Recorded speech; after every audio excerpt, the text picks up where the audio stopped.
It's no fluke. Wow, there's a humpback right there. I've got him big, bizarre, affectionate, and inspirational. Oh my gosh! It's gonna be a marine mammal extravaganza. I never in my life did anything like that. As my wild countdown swims, leaps, breaches, and blows into the wonderful world of dolphins and whales. Oh, wow! Did you see that? Did you see that breach? We tried to leave our tents. Now we need to go to dinner. We couldn't get to dinner. The lions were everywhere.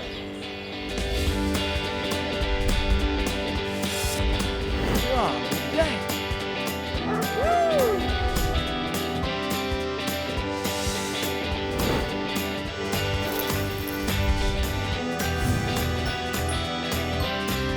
Help! There they are, right there. Holy mackerel!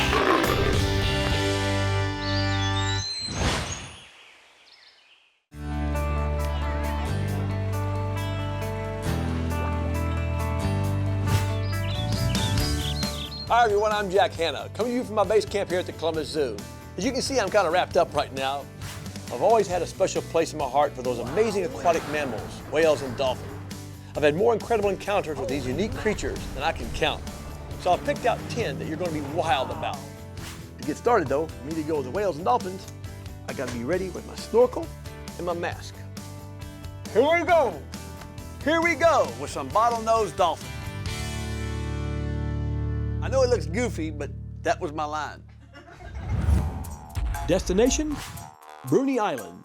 It's located just off the coast of Tasmania, which is just off the coast of Australia. In other words, a long way away. Our guide, Robert Petticott, promised me, my wife Sue, and our daughters Suzanne and Julie a bottlenose dolphin extravaganza. One thing's for sure, it was a wild ride. Welcome to the Tasman Sea, guys. Time to get the jackets on. Somebody help me get this thing on. There you go. Okay, we're on our way. Robert said he sees dolphins 9 out of 10 times he goes out. But the more we searched, the less we saw. Then, just as we were about to give up and go back, jackpot. Well, here they are. There. Right at the front of the boat. There. Suzanne, look out. Come here, girls. Up here in front of the boat. Oh, my gosh. As you can tell, I was just a teeny bit excited. Look at them playing with us. They're playing with us. Oh! But can you blame me? I mean, just look at them. Oh, that was the best! There were dolphins everywhere, close to 100, just putting on a show. And I'll tell you what, they deserved a standing ovation. You know, sharing experiences like that with my family really is what it's all about. Right, Kathleen? Right, Dad, but every now and then you need to see how it's done. What do you mean how it's done? Like when you had your own wild adventure with killer whales? Exactly. Yeah. Located between Canada's Vancouver Island and the mainland of British Columbia, Johnstone Strait is home to one of the largest populations of killer whales in the world. The folks in Tiny Telegraph Cove are crazy about them. No one more than Jim Borrowman and his wife Mary. Their boat Kagumi is one of the best ways to see these amazing mammals up close. But it never hurts to have a little extra help. Well, we can always do the whale dance. The whale dance. That works. Yeah. What's that? Little flick, little hip. Seriously? You bet. Okay, little flick, little hip. Bring on the whale. As the clouds lifted and the water calmed, Kathleen kept her eyes peeled for that telltale sign, the dorsal fin. Jim, they're straight up ahead. So excited I can't hold my binoculars still. The killer whales Kathleen spotted were a family, or a pod, that Jim knew well. How many are in this group? There's 7 whales. There's the mother, 2 sons, 2 daughters, and 2 grandkids. The males were easy to spot because they have much larger dorsal fins, about 6 feet high. Now, right there, you can see it underwater. See the white? Yep. Okay, there's the baby. That's the brand new one, 2 weeks old. Jim said that baby killer whales wouldn't leave their mother's side for almost a full year. And unlike some killer whales that travel huge distances to feed, this was a resident pod, living and feeding in this area year-round. Seeing these magnificent animals up close was a life-changing experience for Kathleen. For Jim, it was just another day in paradise. Do you ever get tired of seeing these guys? You tell me. How could you?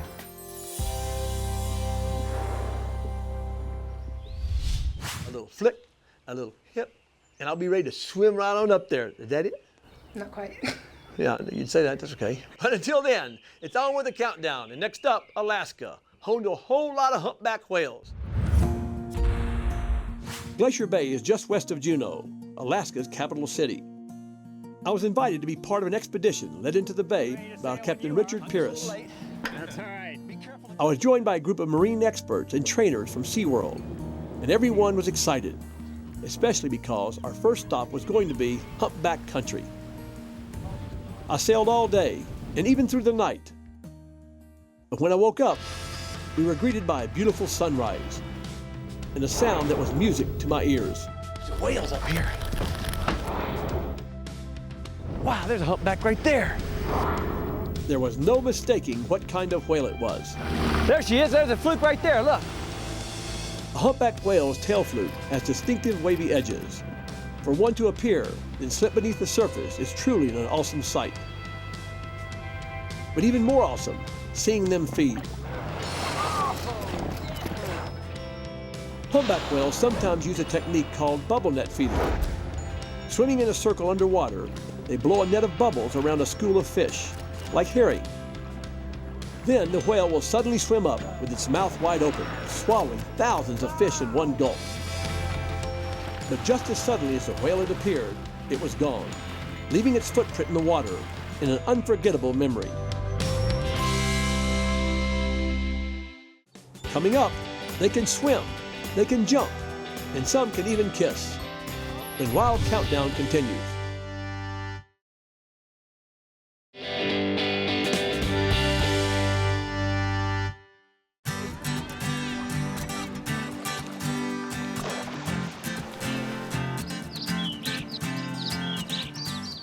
Welcome back to Wild Countdown.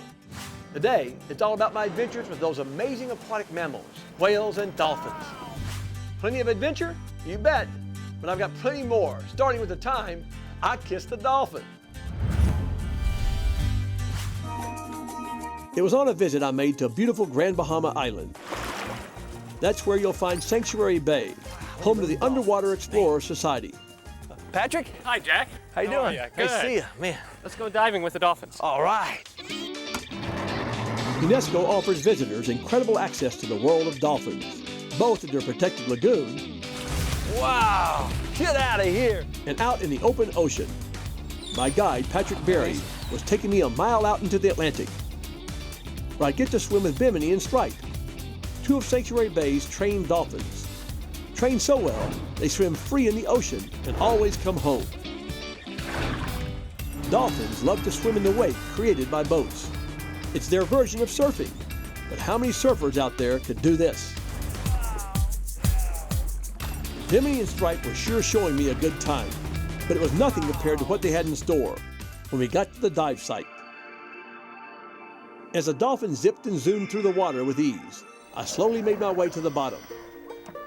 While Bimini played near the surface, Stripe came down to play with me. I used hand signals Patrick had taught me earlier to say hello to my new friend. You could never interact with wild dolphins like this. Not only is it dangerous, it's illegal. But Bimini and Stripe are trained to be comfortable around people. How comfortable? This kiss from Bimini says it all. It was an unforgettable moment in this once-in-a-lifetime experience, one I wished never had to end. Actually, I wish most of my adventures didn't have to end. But then I think, if they didn't end, how would I have new adventures in the first place? Like this one. When I got my chance to check out some killer whales, and I didn't even have to dance. It was on the trip to Alaska's Glacier Bay that I took with the folks from SeaWorld. We'd already seen those huge humpback whales, but on our last day at sea, we were in search of something that meant the world to these dedicated professionals. Killer whales. SeaWorld is known worldwide for its spectacular killer whale shows. But for the trainers joining me on this voyage, this was their first chance to see these animals in the wild. What is that? One look was all it took. 2 killer whales were in sight. A group of trainers were taken out on a Zodiac to get a closer look. As the killer whales fed and played in the chilly water, the trainers observed that the entertaining behaviors exhibited at SeaWorld are truly extensions of what we were witnessing here in the wild. How was it? We saw it. That's awesome. Jack. Was that something? That was incredible. That was the shot. So, Getting a chance to see these animals in the wild would have been more than enough. But sharing it with folks who have dedicated their lives to educating people about these incredible creatures took it to another level.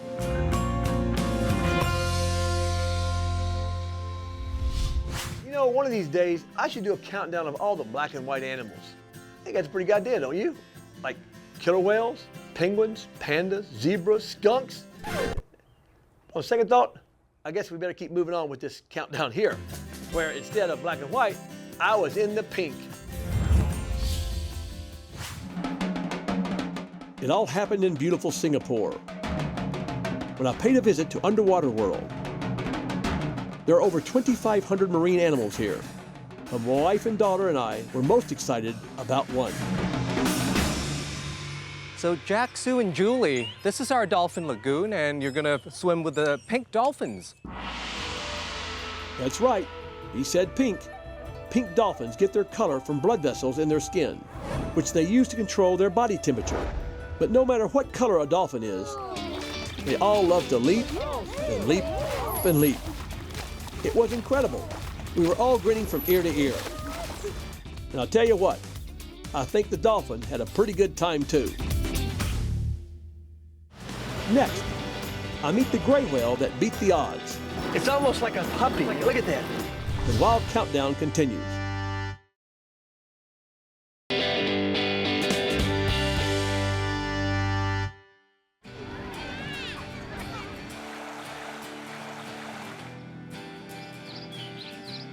I'm Jack Hanna. Welcome back to my top 10 countdown of whales and dolphins. With all the animals we've seen so far, you're probably wondering, how's he gonna top that?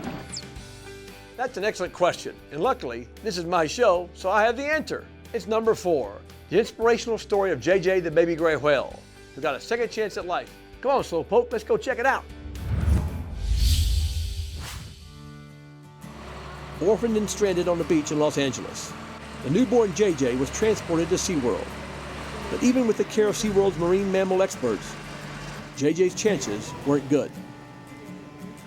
Working around the clock, SeaWorld staff supplied JJ with the whale substitute she needed to survive. And that's exactly what JJ did. After 3 days, she had gained 80 pounds, and she continued to grow over 20 pounds a day. There you go. After 2 months, JJ had outgrown her baby pool nursery and was moved to a 1.7 million gallon mansion. Oh my gosh!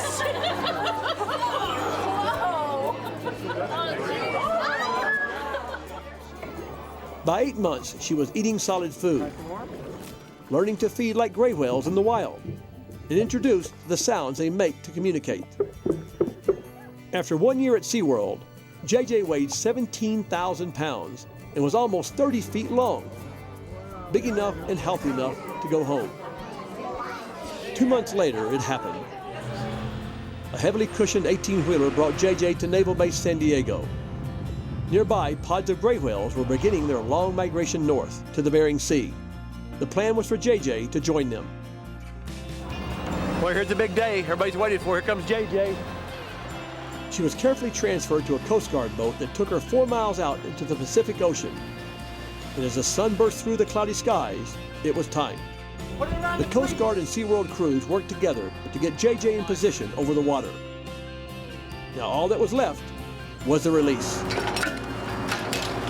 And with one swish of her powerful tail, JJ was gone. This rescue, rehabilitation, and release was truly something to celebrate. Good luck, JJ. But I doubt anyone was happier than JJ.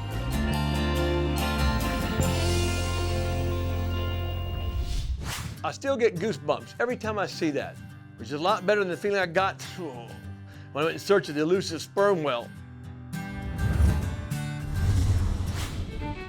It was a search that took me to Chile, Andenes, Norway. This tiny village is a couple hundred miles north of the Arctic Circle. But if you want to spot a sperm whale, it's the place to be. Hey, Captain, go see some whales? Yeah, the weather is rough today. That's okay. Captain Jack likes it rough. Yeah. Easy for Captain Jack to say, but But once we got out to sea, he was singing a different tune. Boy, it's a little rough today. Yeah, it is rough today. But I'm sure we'll find the whales. I hope that my guy T.U. Simila was right. Is that right? Yeah, that's they click? right. As long as we found them before my sea legs gave out. Let's go over here and see if we can see some, because these seas are getting a little rough. Yeah. And guess what? It got even rougher and colder. But none of that mattered when we spotted that triangular-shaped tail fluke. There he goes. Wow. Sperm whales are some of the most elusive for whale watchers, diving as deep as 9,800 feet for up to 90 minutes at a time. So even though the rough seas forced us to cut our expedition short, catching even a glimpse of that magnificent creature was something I'll never forget. Most important thing I learned on that trip, always bring plenty of these. Seasick pills, and of course, if you're going in search of beluga whales, a snorkel and mask. Bring one of these, trust me. Then, head for the Canadian town of Churchill, Manitoba. That's where you'll find the Churchill River and our guide, whale researcher Barbara Draper. She knew just where to look to spot a beluga. 2 belugas, 3, heck, more belugas than we could even count. They were easy to see against the dark water, but come winter, that Arctic white camouflage will make them practically invisible. Oh, look at this. It's following us. Oh my gosh. This is amazing. Barbara said there were probably 50 belugas feeding around our boat. It was an amazing experience for Kathleen and me, but I had an idea how to make it even more amazing.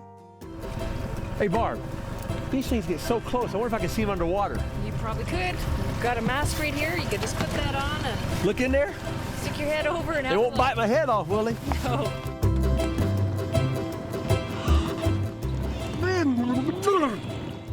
Now, dunking your head into 40-degree water isn't for everyone, but getting face-to-face with those belugas was worth it. You gotta try this.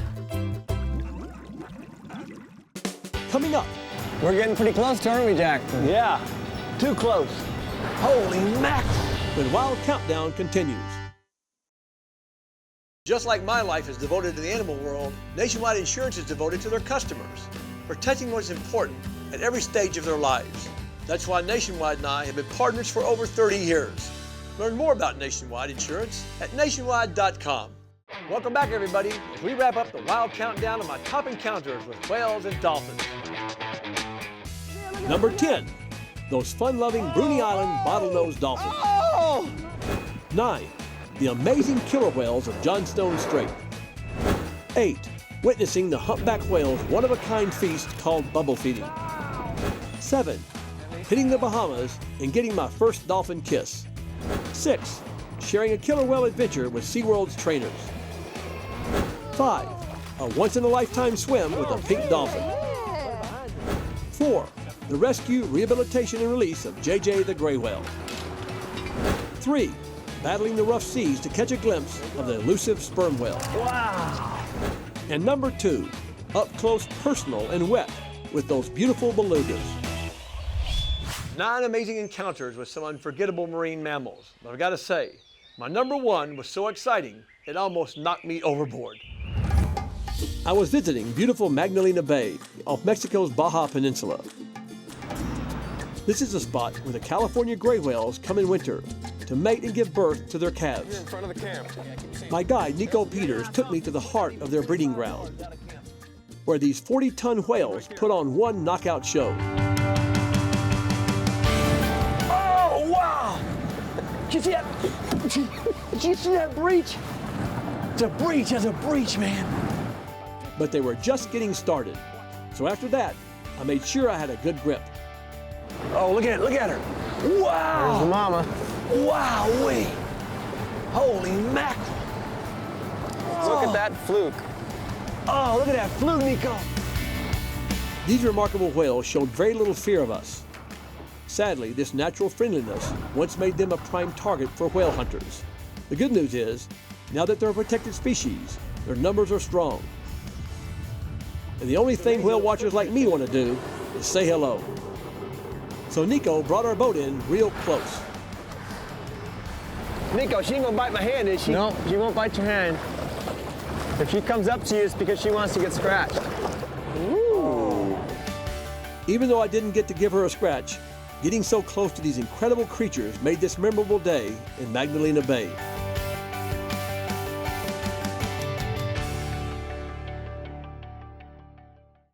Well, as you can see, I'm still drying off from the last boat ride. But as extraordinary as those 10 whale and dolphin encounters were, there's one thing that amazed me even more, and that's how much hair I used to have. That's all for today's Wild Countdown. We'll see you back here next time for more of my most memorable adventures. And remember, every creature counts, even those squeezer here. Promotional consideration provided by Nationwide Insurance and the Columbus Zoo and Aquarium.